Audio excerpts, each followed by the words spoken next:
Halo guys, hari ini kita akan pergi ke beberapa peternakan kalkun di China untuk melihat bagaimana mereka beternak dan kemudian memanen jutaan kalkun. Inilah yang terjadi di ruang inkubator telur peternakan kalkun di China dengan peralatan canggihnya. Inkubator ini mampu memproduksi hingga 57.000 kalkun per inkubasi. Dalam beberapa tahun terakhir China selalu memimpin negara dalam jumlah kalkun dengan sekitar 44 juta, terhitung 18 dari total jumlah kalkun di negara tersebut.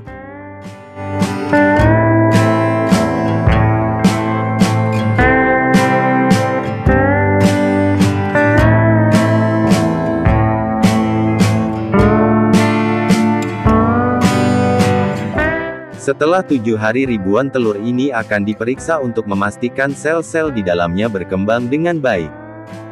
Sebelum kita lanjut, Bung Faiz ada pertanyaan, pernahkah Anda memakan telur kalkun? Jelaskan rasa dari telur kalkun pada kolom komentar. Setelah 4 minggu ribuan telur telah menetas dan kalkun ini siap memulai hidup baru.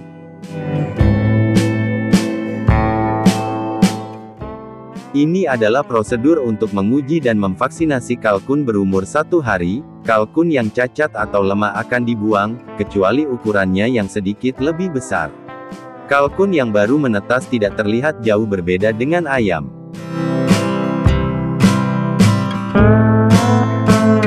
Setelah proses pengujian dan vaksinasi selesai, ribuan kalkun akan dikirim ke peternakan. Saat ini terdapat 2.000 peternakan kalkun di China. Pada dasarnya beternak kalkun seperti ternak ayam, walaupun membutuhkan waktu lebih lama untuk dewasa dan panen. Peternak kalkun biasanya membutuhkan waktu sekitar 180 hari sebelum mereka dapat memanen kalkun yang baru berumur 2 minggu ini.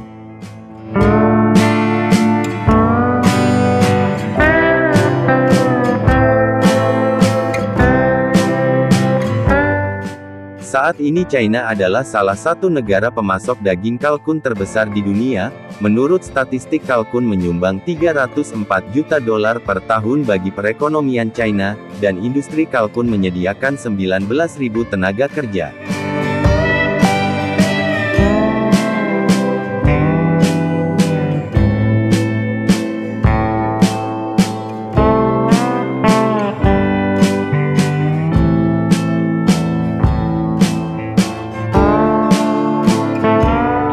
Tidak hanya hidup di penangkaran tetapi banyak peternak di China juga memelihara kalkun liar.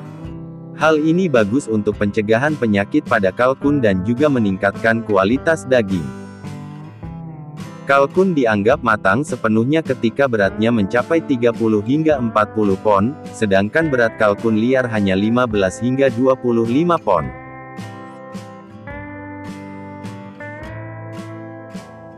Setelah kalkun di peternakan berusia sekitar 6 bulan, ribuan kalkun ini siap untuk panen.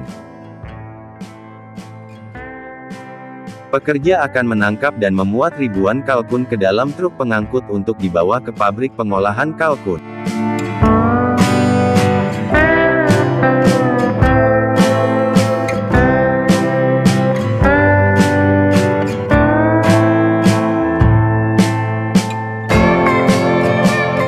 Inilah yang terjadi di pabrik pengolahan kalkun. Di sini ribuan kalkun yang sudah disembelih dicelupkan ke dalam air mendidih untuk dibersihkan bulunya sebelum melanjutkan ke tahap lainnya.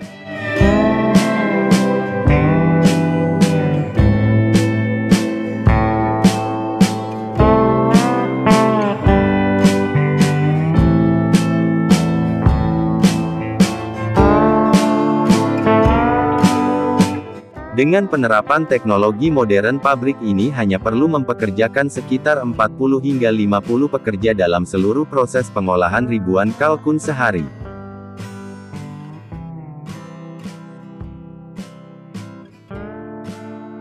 Pada tahun-tahun sebelumnya Amerika Serikat adalah produsen kalkun terbesar di dunia, namun kini China telah menjadi produsen terbesar mengalahkan Amerika Serikat. Salah satu bukti keuletan dan kegigihan China dalam menjalankan dan mengembangkan sumber daya mereka.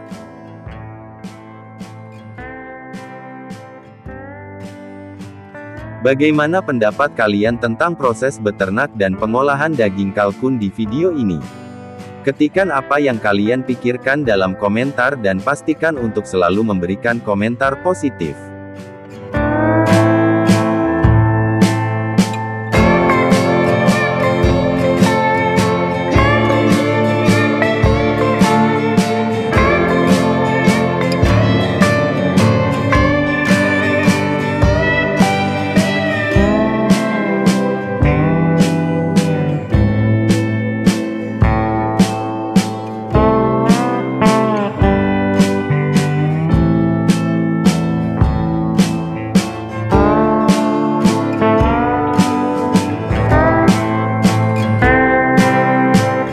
Perjalanan karakter utama kita tidak lain adalah kelinci percobaan yang secara ilmiah dikenal sebagai Cavia porcella. Di Amerika Selatan mereka adalah hewan peliharaan, namun di China dan beberapa negara di dunia adalah sumber makanan utama.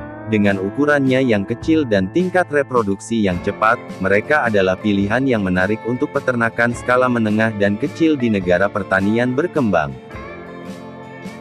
Marmot dianggap potensi pertumbuhan yang signifikan, tidak menunjukkan tanda-tanda melambatnya. Mereka adalah hewan pengerat dan yang mengejutkan, marmot termasuk dalam famili yang sama dengan kelinci. Sebagai bukti perkembangan pesat mereka, marmot dapat mulai bereproduksi sejak usia 2 hingga 3 bulan. Proses melahirkan marmot adalah alami dan menarik. Siklus ester mereka berlangsung sekitar 15 hingga 17 hari dan rata-rata masa kehamilan hanya sekitar 65 hari. Marmot yang baru lahir dilahirkan dengan mata terbuka penuh, berbulu, dan mampu berdiri. Setelah lahir, marmot memerlukan diet seimbang untuk menjaga kesehatan dan perkembangan mereka, bisa makan jerami, sayuran segar dan berbagai buah-buahan. Selain itu mereka bisa diberi makan pelet yang diformulasikan untuk marmot. Makanan hijau segar memainkan peran penting dalam makanan marmot. Jenis makanan ini menyediakan serat yang membantu marmot kurus dengan pencernaan yang lebih baik, bersama dengan biji-bijian dan pelet. Sayuran segar juga diperlukan untuk memastikan marmot menerima vitamin dan mineral yang cukup di fasilitas peternakan industri. Distribusi makanan perlu dilakukan secara ilmiah dan efisien. Makanan harus didistribusikan secara merata dan memastikan setiap marmot menerima bagian.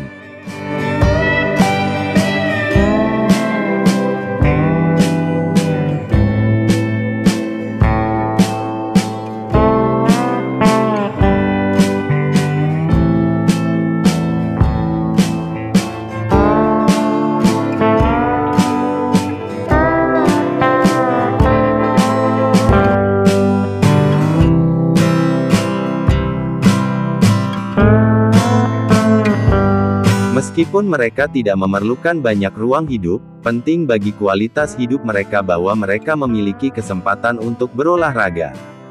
Ketinggian kandang hanya perlu sekitar 30-40 cm sebagai mereka tidak mampu melompat tinggi. Kandang harus terbuat dari bahan yang aman dan mudah dibersihkan seperti plastik atau logam. Bagian bawah kandang harus memiliki lapisan lembut seperti kertas parut, jerami atau serutan kayu untuk memberikan kenyamanan bagi marmot dan membantu menyerap sampah. Dalam hal ini pembersihan dilakukan 15 hari setelah marmot ditempatkan di kandang. Biasanya di peternakan membersihkan kandang setiap 30 hari.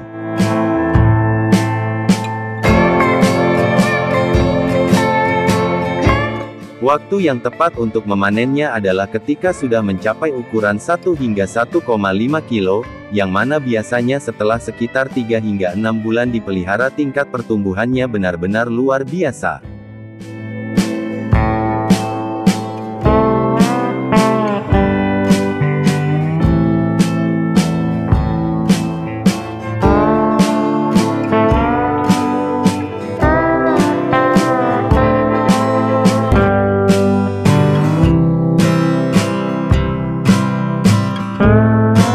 Setelah panen, mereka diangkut ke fasilitas pemrosesan terpisah. Marmot disembelih menggunakan metode yang manusiawi untuk meminimalkan rasa sakit dan stres, yang dipatuhi oleh proses ini peraturan kesejahteraan hewan. Setelah itu marmot dibersihkan dan dipersiapkan untuk menghilangkan bagian yang tidak perlu. Marmot dicelupkan ke dalam air yang sangat panas sekali lagi untuk menghilangkan semua bulunya dan memastikan pembersihan menyeluruh sebelum melanjutkan ke tahap pengemasan.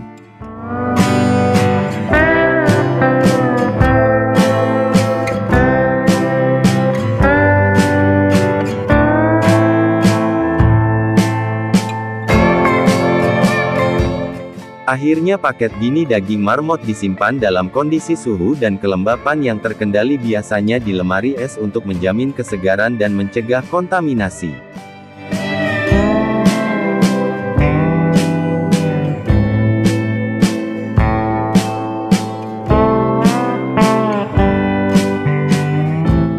Di daerah setempat mereka juga dapat digunakan untuk menyiapkan berbagai hidangan lezat dan menjadi spesialisasi. Potongan daging ini dapat diolah lebih lanjut dengan berbagai bumbu untuk menghasilkan produk yang berbeda seperti sosis atau daging yang diawetkan. Di negara-negara Amerika Selatan, awalnya marmot hanyalah peliharaan, namun sekarang marmot telah diubah menjadi makanan jalanan hanya dengan menambahkan beberapa bumbu seperti lada, biji jintan, bawang putih cincang dan bumbu lainnya.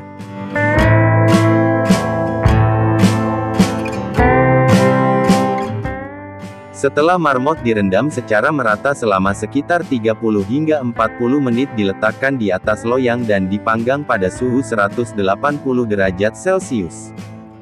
Setelah beberapa waktu kulitnya berwarna coklat keemasan dan aromanya menyebar sehingga tak terlupakan bagi para pengunjung, terutama wisatawan yang tidak dapat menahan rasa dari hidangan ini.